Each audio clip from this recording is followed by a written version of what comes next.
Hello, everybody. Thank you so much for your support of Indie Agency News. And let's meet an indie agency.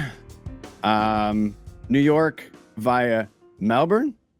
Well, we're both in New York at the moment, but we've got offices in Melbourne and New York. Okay. Yeah. And the kicker on that is Melbourne, not Sydney, where Exactly. right? Melbourne, home of the Australian Open. Exactly. Home of my former colleague at the drum, Natalie Mortimer. What else? That's all I got. I heard on another podcast you mentioned pavlova with the Kiwis. I was going to stay away from that, but if you want to go down that road, it's my favorite dessert ever. I don't care who created it. I absolutely love it. Don't care. Okay. Well, the godparents are Kiwi, so we have to make sure that we keep that going. Caitlin, we'll discuss this later. Jessica, Caitlin, thank you so much for joining us. Most importantly, thank you for your support of what we're doing here. And what's great about it when new people join and new agencies join is you get a chance to do a little bit of you get to go down a little bit of a wormhole, rabbit hole of the work. And holy cow, what very, very interesting work. Very interesting work. So Jessica, you're the founder. I'd love for you to give me a little bit of the background of how the agency got started. Yeah, sure. So I lived in New York about 8 years ago now, moved back to Melbourne, but always knew that I wanted to come back to New York and be here and build a life here as well as in Melbourne. But after working at large agencies here in New York, moving back to Melbourne, I saw that there was a real need for brands who were starting out with founders or marketing teams who didn't necessarily need the 60-page strategy deck that, a lot of the larger strategy agencies are giving them these days or giving brands these days. And on the other end of the spectrum, I could see that there are like 1 or 2 man design bands or woman design bands too, who really focus just on aesthetics and the design behind the brand purely from an aesthetic lens and don't really offer much strategy. So after learning everything in my career about strategy and design, I saw a world in the middle where there could be an agency that provided strategy that was just as strong as the larger agencies, but without the fluff, as well as design that's just as well crafted as the more aesthetically driven or design agencies who really focus and hone in on that craft. Yeah, and that's what I noticed was, the design component of it is so high level, and then adding in that really deep strategic part of it, it is unique. I mean, it definitely is very unique. And I do have a question about Melbourne versus Sydney, and correct me if I'm wrong, but Melbourne, I've been told this, so maybe a little more creative than is that track? People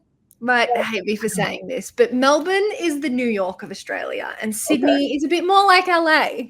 So they both are beautiful and have their own place for sure. But Melbourne, yeah, I'd say there's more of a design scene there. Like naturally, if you ever get to go there are more alleyways with graffiti. Art is everywhere. Whereas Sydney is a little bit more polished, clean. Not to say that there aren't great art crowds and great galleries and a great art culture there too, but Melbourne, it's different, and I'd say it is more art forward than Sydney.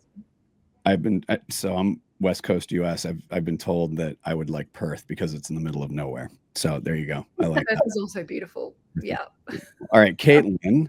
What we've touched a little bit on what the agency is best known for. And every agency has, a list of things that they're very good at. What would you say are the 3 things that gravitate to the top core 3 strengths?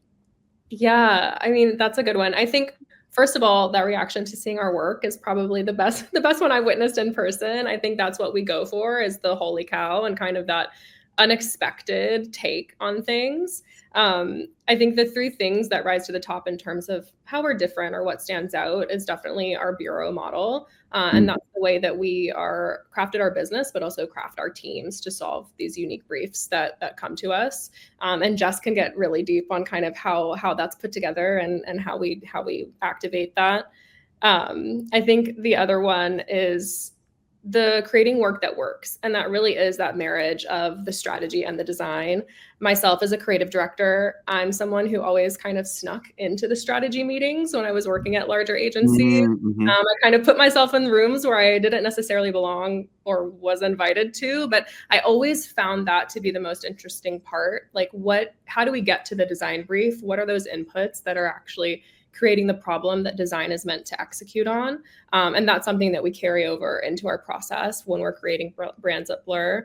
And then lastly, it's the focus that we put not only on building the brands, but building bonds with the founders and with the business leaders that we work with, so that we become trusted partners, not just vendors. So we have deep and lasting relationships and friendships even with some of our closest clients. I like that. Partnership. That's what we call partnership. Yes. Real partnership. I love that.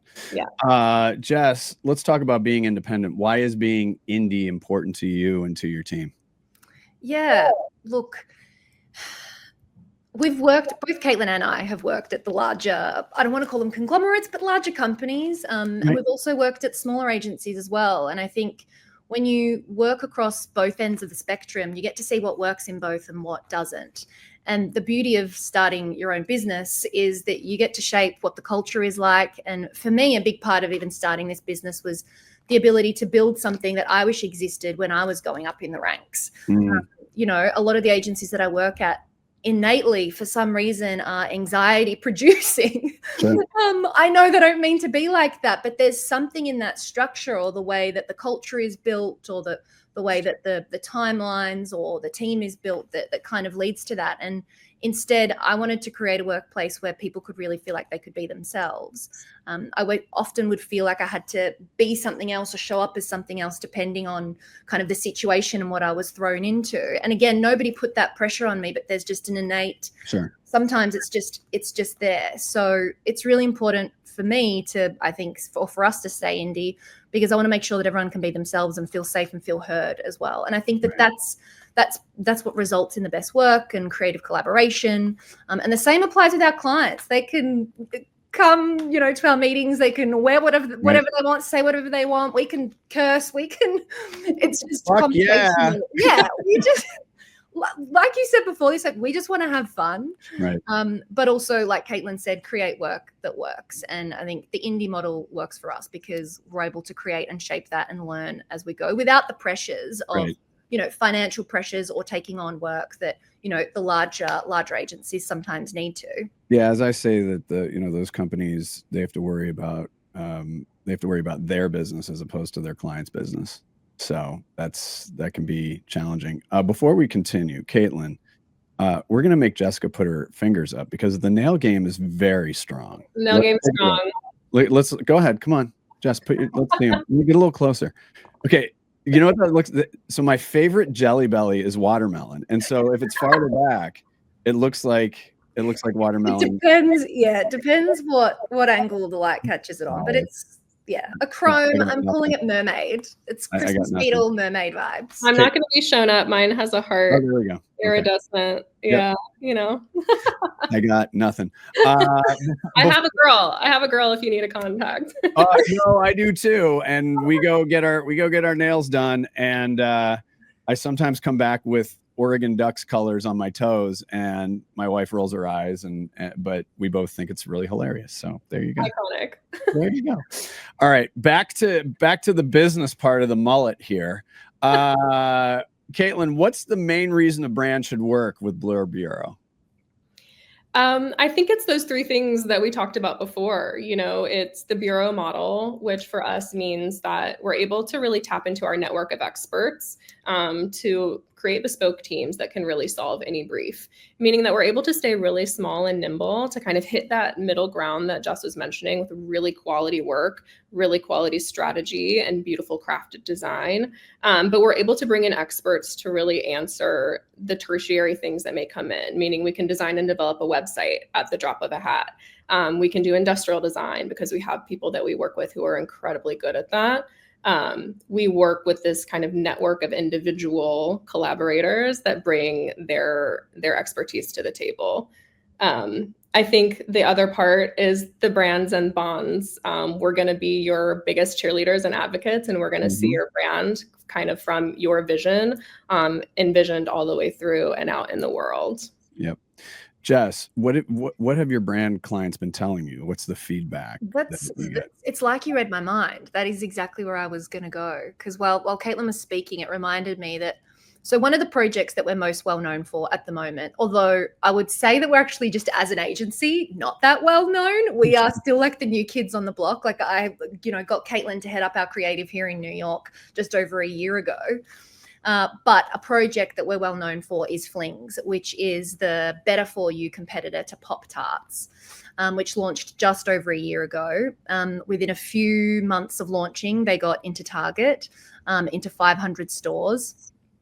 And I use them as a case study often because we really helped them craft their whole brand world. And when you said, what do they say? I remember them mentioning us as we were having drinks with Patrick, who's one of our key namers here at the Bureau in Chicago, with Ben and Dino, the founders from Flings.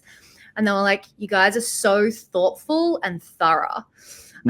The brand world that we were able to build, literally from like interviewing, the initial research of interviewing potential customers for them, right through to naming the product, the verbal identity, which is a bit tongue-in-cheek, through to the packaging at the website, which is performing really well.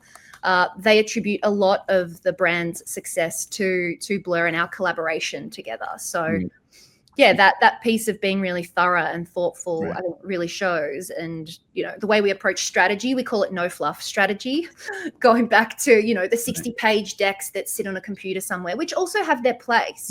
Sometimes there's a lot of hierarchy and layers that work needs to get through. So that has its place. But in this day and age, when brands need to be so nimble and, it's the easiest and the hardest time for founders to ever have a business, having no fluff strategy is key. And by no fluff, it's not only that we don't have fillers in there, but a lot of our strategy can be customer facing.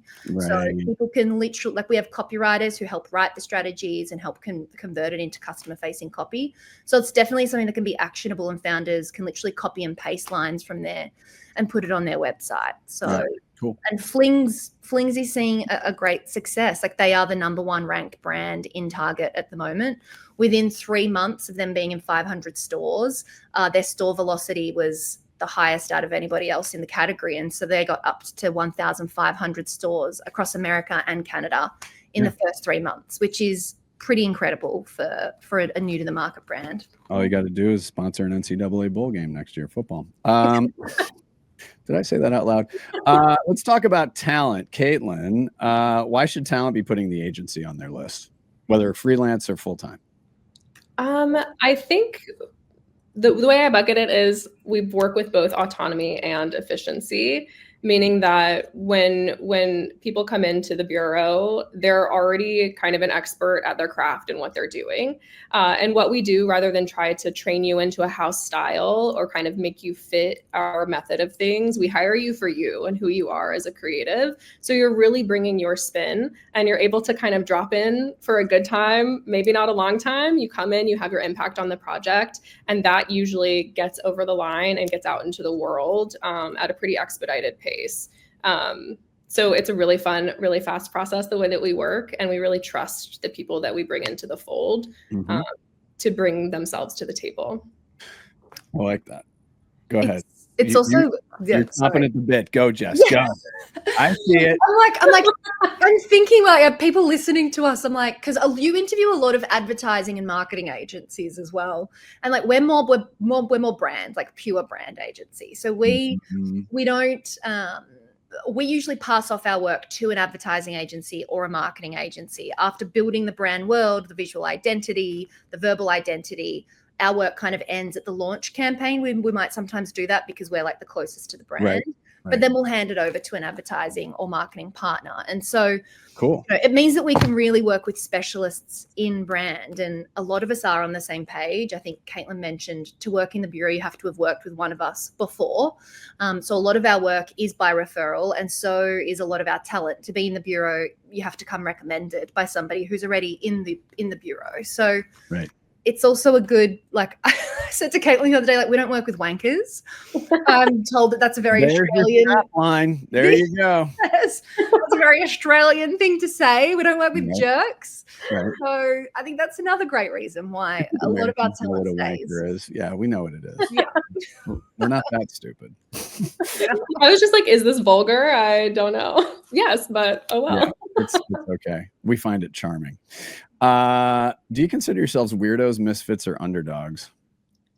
Caitlin, go for it. My gut reaction to this was none of the above. I think. Oh, you got to pick one. No. Let me rationalize. I think gut feeling, we're a little bit of an underdog. We are kind of, if you know, we're a bit unknown. I think the work that we do can be put up against some of the larger leaders in the industry. So that puts us in that kind of underdog position, and hopefully people root for us in that capacity.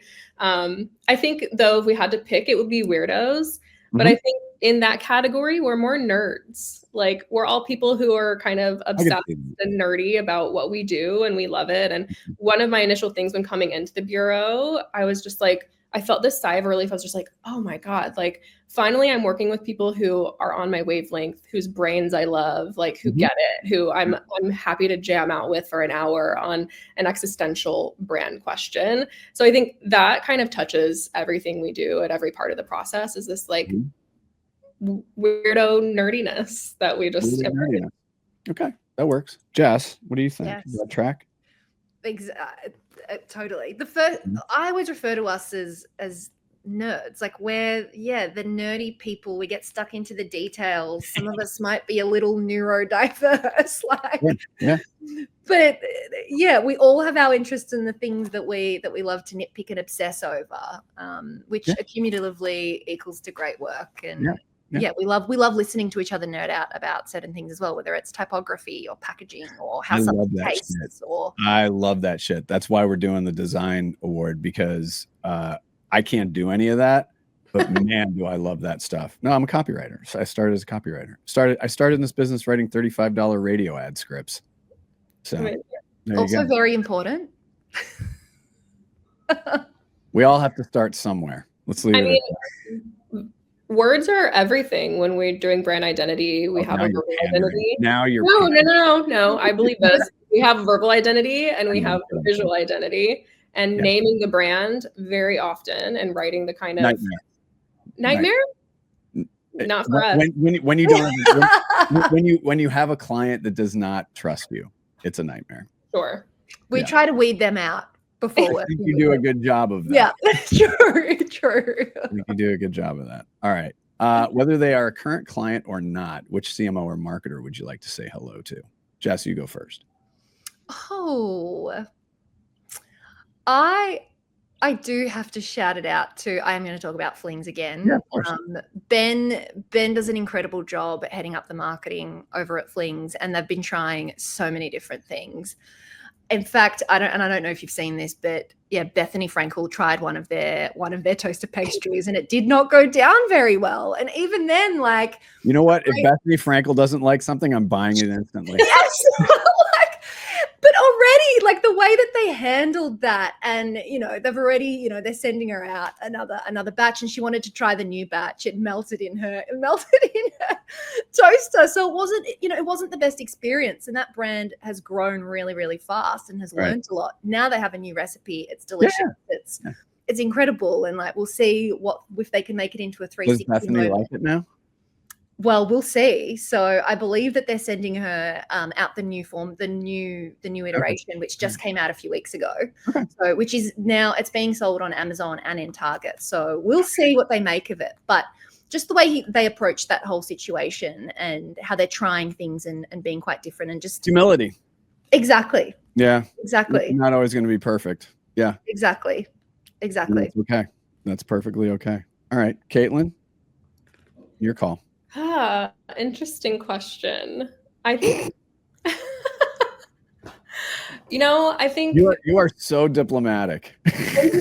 Interesting question. Yes. And, Right. No, I think Procter & Gamble, Johnson & Johnson, which I didn't think I would say. Yeah. But I'm super interested in the very established categories, having a lot of disruptors coming in with these new fresh brands that are talking to their audiences Right. and saying, hey, what are you guys doing in your innovation arm? What are you thinking of creating new brands to help your business as these new people enter the market?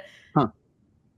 I'm thinking like there's that's a lot to explore, I think, in those very established categories with leaders who may be losing shelf space and market share.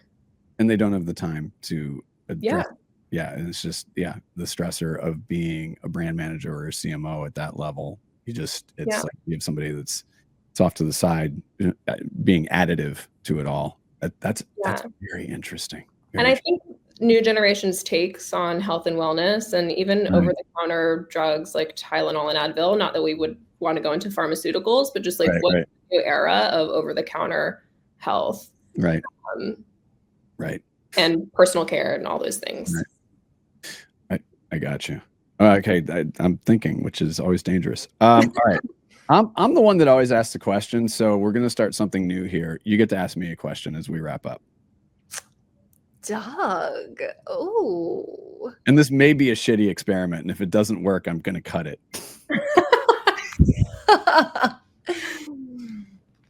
Caitlin, do you have a question? I just think, what excites you the most about how you're seeing brands move in this kind of new era that we're in? I think there's a lot of clutter. I think that there are certain formulas that kind of work, some that kind of don't work, and everywhere in between. I think it's like media. There's so much of it that it's hard to parse it out.